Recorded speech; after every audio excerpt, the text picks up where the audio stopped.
భారతదేశం నదులకు పుట్టినిల్లు. ఇక్కడ 400కు పైగా నదులు ప్రవహిస్తున్నాయి. గలగలా పారే నదులు ప్రకృతి మనకిచ్చిన అందమైన బహుమతి లాంటివి. ఇక్కడ నదులు అంటే కేవలం పారే నీళ్లు మాత్రమే కాదు, అవి జీవనాధారం. అందుకే మన దేశంలో నదులను దేవతలుగా పూజిస్తారు. అందులో గంగా నది అయితే సాక్షాత్తు అమ్మలా భావించి గంగమ్మ అని పిలుస్తూ ఉంటాం. భారతదేశంలో అత్యంత పవిత్రమైన పూజనీయమైన నది గంగా నది. పురాణాల ప్రకారం ఇది అన్ని నదులకెల్లా గొప్పది. పాపాలను పోగొట్టే ముక్తిని ప్రసాదించేది కూడా. ఇందులో ఒక్కసారి మునిగి స్నానం చేస్తే చాలు, మనిషి చేసిన పాపాలన్నీ తొలగిపోతాయి, మోక్షం లభిస్తుందని నమ్ముతారు. శివపురాణం, భగవద్గీతలో కూడా ఈ పవిత్ర నది ప్రస్తావన ఉంది. పురాణాల ప్రకారం స్వర్గంలో ఈ నదిని మందాకిని అని పిలిచేవారు. పాతాళ లోకంలో భగీరథి అని పిలుస్తారు. మన దేశంలో గంగానదికి ఉన్న సాంస్కృతిక మతపరమైన ప్రాముఖ్యత అంతా ఇంత కాదు. హిందూ మతంలోని ఎన్నో ఆచారాలు, సంప్రదాయాలు ఈ నదితో ముడిపడి ఉన్నాయి. చనిపోయిన వారి అస్థికలను గంగలో కలిపితే వారికి మోక్షం దొరుకుతుందని నమ్ముతారు. అందుకే చాలామంది తమ చివరి ప్రయాణం గంగా నది ఒడ్డున జరగాలని కోరుకుంటారు. తద్వారా వారికి ముక్తి లభిస్తుందని వారి ఆశ.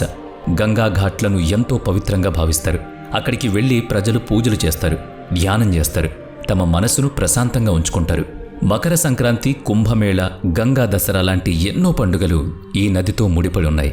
ఈ పండుగ సమయాల్లో గంగా నదిలో స్నానం చేయడానికి, ఈ నదిని దర్శించుకోవడానికి ఎంతో ప్రాముఖ్యత ఉంది.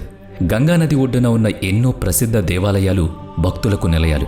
హరిద్వార్, వారణాసి, ప్రయాగ్ లాంటి పుణ్యక్షేత్రాలు ఈ నది ఒడ్డునే ఉన్నాయి. మరి ఇక్కడికి ప్రతిరోజు వేల సంఖ్యలో భక్తులు వస్తూ ఉంటారు. కేవలం మతపరమైన నమ్మకాలే కాదు, ఈ నదికి సాంస్కృతిక విలువలతో పాటు ఆర్థిక పరంగా కూడా చాలా ప్రాముఖ్యత ఉంది. దీని చుట్టూ ఉన్న ప్రాంతాల్లో మానవ ఆవాసాలు వర్ధిల్లుతున్నాయి. ఇది భారతదేశంలోనే అత్యంత పొడవైన నది, అలాగే మన జాతీయ నది కూడా. అసలు భారతదేశంలో గంగా నది ప్రయాణం ఎక్కడ మొదలవుతుంది, ఎక్కడ పూర్తవుతుంది? ఈరోజు ఈ డాక్యుమెంటరీలో మాతో పాటు గంగా నది ప్రయాణాన్ని చూడొచ్చు మీరు. అలాగే దీని పుట్టుక వెనుక ఉన్న కథను కూడా వినొచ్చు. ఈ నది ప్రజలను ఎలా పోషిస్తోంది, ఇందులో ఎలాంటి నీటి జంతువులున్నాయి, సుందర్బన్ డెల్టా ప్రత్యేకత ఏంటి, ఈ నది ప్రస్తుతం ఎలాంటి సవాళ్లను ఎదుర్కొంటోంది, వీటన్నిటికీ సమాధానం తెలుసుకోవాలంటే ఈ డాక్యుమెంటరీ తప్పనిసరిగా స్కిప్ చేయకుండా చూడాల్సిందే. గంగా నది ఆసియాలోని 2 దేశాల గుండా ప్రవహిస్తుంది. అది భారత్ మరియు బంగ్లాదేశ్. దీని మొత్తం పొడవు 2525 కిలోమీటర్లు. భారతదేశంలో ప్రవహించే నదులన్నిటిలో ఇదే అత్యంత పొడవైంది. నిజానికి సింధు నది, బ్రహ్మపుత్ర నదుల పొడవు గంగా నది కంటే ఎక్కువైనప్పటికీ అవి భారతదేశంలో చాలా తక్కువ దూరం ప్రయాణిస్తాయి. అందుకే మన దేశంలో ప్రవహించే అత్యంత పొడవైన నదిగా గంగా నది నిలుస్తోంది.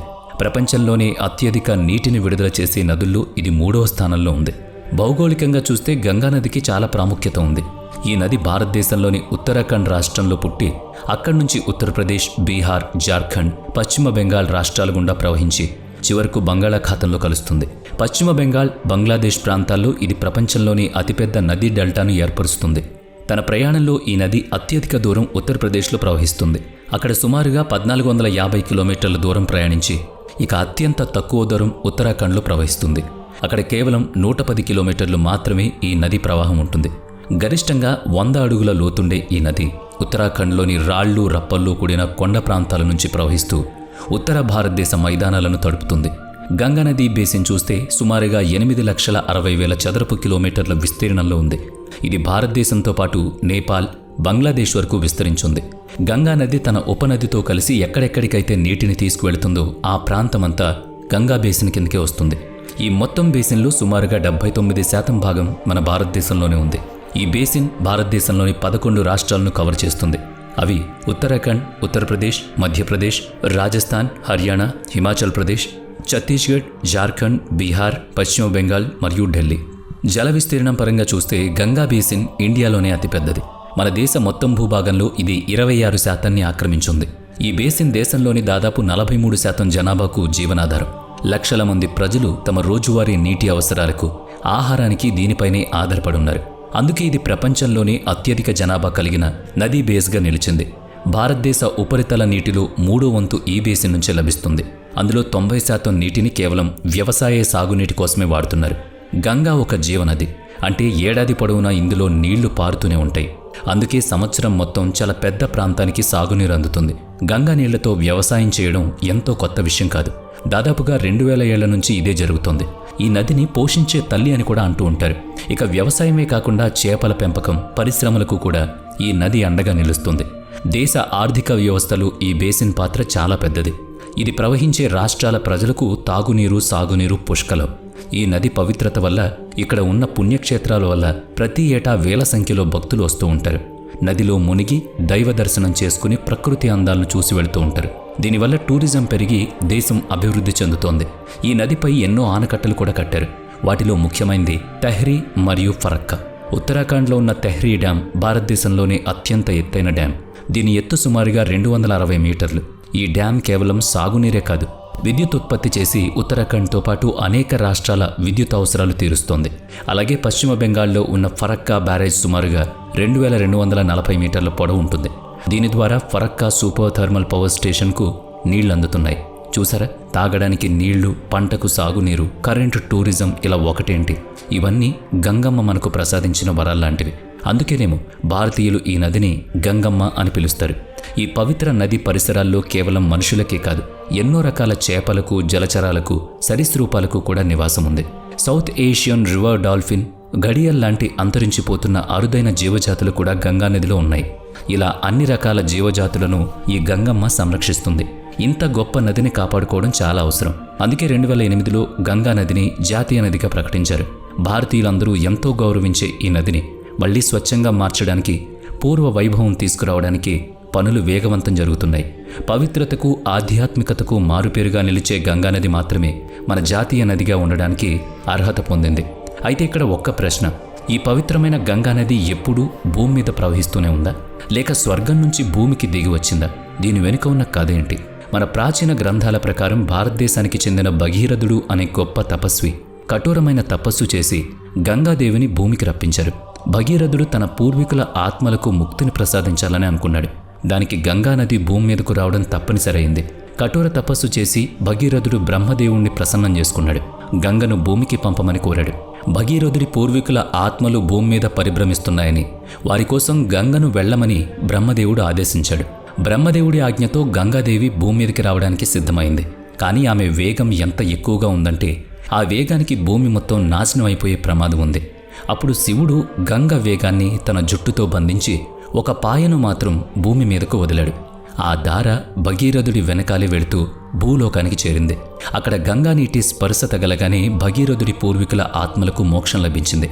అప్పట్నుంచి గంగానది భూమి మీద ప్రవహిస్తూనే ఉంది. ఇప్పటికీ ఇందులో మునిగే వారి పాపాలు తొలగిపోయి వారికి మోక్షం దొరుకుతుందని ప్రజల ప్రగాఢ నమ్మకం. గంగానది పుట్టుక గురించి మరో కథ కూడా ప్రచారంలో ఉంది. విష్ణుమూర్తి వామనావతారంలో ఉన్నప్పుడు తన ఒక కాలిని ఆకాశం వైపెత్తాడు.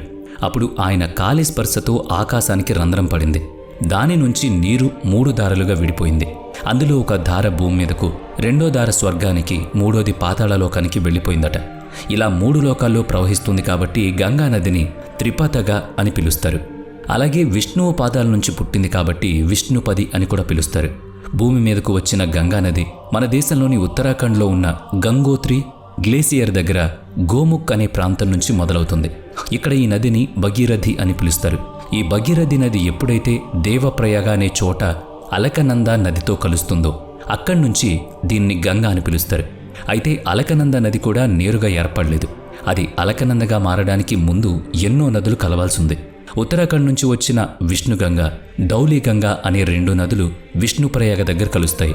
అప్పుడే అది అలకనందగా మారుతుంది. అలకనంద నది గంగా నదిగా మారడానికి కూడా ఒక ప్రయాణం చేయాల్సి ఉంటుంది. దీనికోసం అలకనంద నది ముందుగా నందప్రయాగ దగ్గర నందానికి నదిలో కలుస్తుంది. ఆ తర్వాత కర్ణప్రయాగ వస్తుంది. అక్కడ అలకనందలో కర్ణగంగా నది నీరు వచ్చి చేరుతుంది. ఇంకా ముందుకు వెళ్ళాక రుద్రప్రయాగ దగ్గర అలకనంద మందాకిని నదితో కలుస్తుంది. ఈ ప్రయాణమంతా పూర్తయ్యాక చివరిగా దేవప్రయాగ వస్తుంది. ఇక్కడే అలకనంద నది భగీరథి నదితో కలుస్తుంది. ఈ 2 నదులు కలిశాక అది గంగా నదిగా రూపాంతరం చెందుతుంది. ఉత్తరాఖండ్లో గంగానది ఏ 5 ప్రాంతాల గుండా ప్రవహించి తన పూర్తి రూపాన్ని సంతరించుకుంటుందో వాటిని పంచప్రయాగలు అంటారు. అవి విష్ణుప్రయాగ, నందప్రయాగ, కర్ణప్రయాగ, రుద్రప్రయాగ మరియు దేవప్రయాగ. మతపరంగా వీటికి చాలా ప్రాముఖ్యత ఉంది. 2 లేదా అంతకంటే ఎక్కువ నదులు కలిసే చోటును ప్రయాగ అని పిలుస్తారు. ఈ పంచప్రయాగాల మీదుగా గంగానది ముందుకు సాగుతుంది. కొండ ప్రాంతాల్లో ప్రయాణించిన తర్వాత హరిద్వార్ దగ్గర ఈ నది మైదాన ప్రాంతాల్లోకి అడుగుపెడుతుంది. గంగానది ప్రయాణంలో ఎడమవైపు నుంచి కుడివైపు నుంచి చాలా నదులు వచ్చి ఇందులో కలుస్తాయి. ఎడమవైపు నుంచి వచ్చి గంగతో కలిసే నదులు రామగంగ, గోమతి, ఘాగ్రా, గండక్, కోసి మరియు మహానంద. అలాగే కుడివైపు నుంచి వచ్చి గంగలో కలిసే ఉపనదులు యమునా, చంబల్, బనాస్, సింధ్, బేత్వా, కేన్ మరియు సోన్ నదులు. వీటన్నిటిలో గంగానదికి అతిపెద్ద ఉపనది యమునా నది. ఇది ఉత్తరాఖండ్లోని యమునోత్రి గ్లేసియర్ నుంచి పుడుతుంది. గంగలో కలవడానికి ముందు యమునా నది సుమారుగా 1376 కిలోమీటర్ల దూరం ప్రయాణిస్తుంది.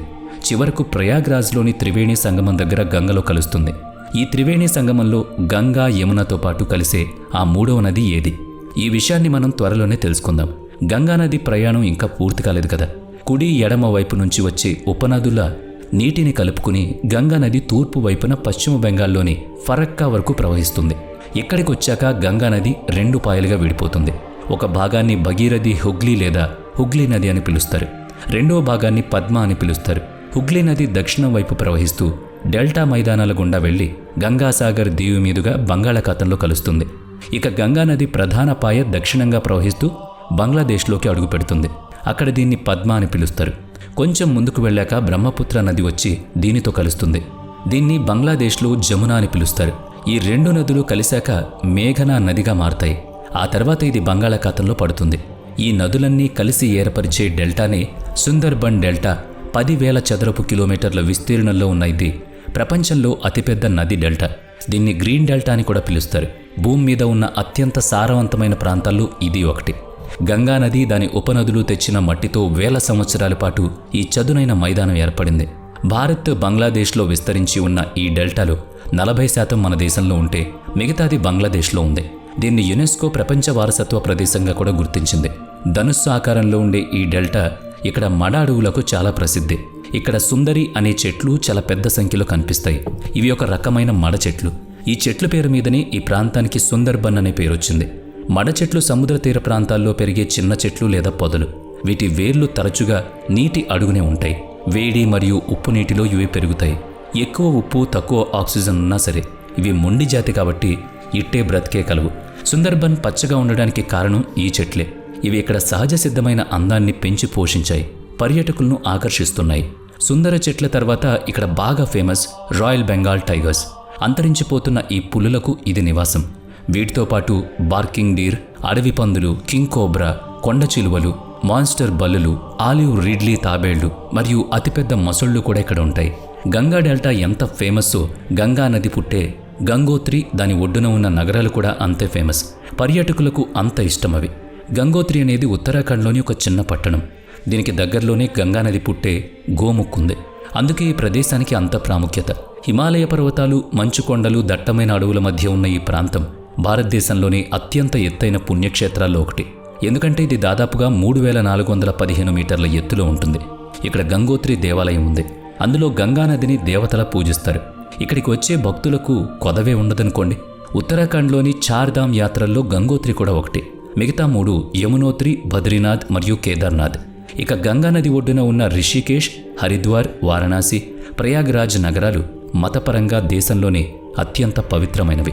రిషికేశ్ ఒక ప్రముఖ పర్యాటక ప్రాంతమే కాదు, గొప్ప పుణ్యక్షేత్రం కూడా. ఉత్తరాఖండ్లోని ఈ నగరాన్ని yoga capital of the world అని పిలుస్తారు. ప్రపంచం నలుమూలల నుంచి ప్రజలు ప్రశాంతత కోసం ఇక్కడికి వస్తారు. సాంస్కృతికంగా, ఆధ్యాత్మికంగా ఈ నగరానికి చాలా గొప్ప చరిత్ర ఉంది. రిషికేశ్లో కేవలం పురాతన దేవాలయాలు, ఆశ్రమాలు మాత్రమే కాదు. ఇక్కడికి వచ్చి ఆధ్యాత్మికతను పెంచుకోవడంతో పాటు అడ్వెంచర్స్ కూడా చేయొచ్చు.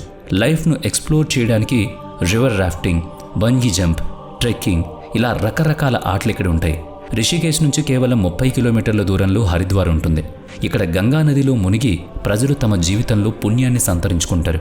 ఉత్తరాఖండ్లోని ఈ జిల్లా నుంచి గంగానది కొండ ప్రాంతాలను దాటి మైదాన ప్రాంతాల వైపు ప్రయాణిస్తుంది. భారతదేశంలోని అత్యంత పవిత్రమైన ప్రదేశాల్లో ఇది ఒకటి. హిందూ ఆచారాలు, సంస్కృతికి ఇది పెద్ద నెలవు. ఇక్కడ హర్ కీ పౌరీ ఘాట్ చాలా ముఖ్యమైనది. ప్రతిరోజు సాయంత్రం ఇక్కడ జరిగే గంగా హారతి ఆ ప్రాంతం అంతటినీ పాజిటివ్ వైబ్స్తో నింపేస్తుంది. ఎంతో ప్రశాంతమైన, భక్తితో కూడిన ఆ వాతావరణాన్ని అనుభవించడానికి నిజంగానే గొప్ప వరం పొందుండాలి. గంగా హారతి అనుభవాన్ని హరిద్వార్లోనే కాకుండా రిషికేశ్, ప్రయాగ్రాజ్ మరియు వారణాసిలో కూడా పొందొచ్చు.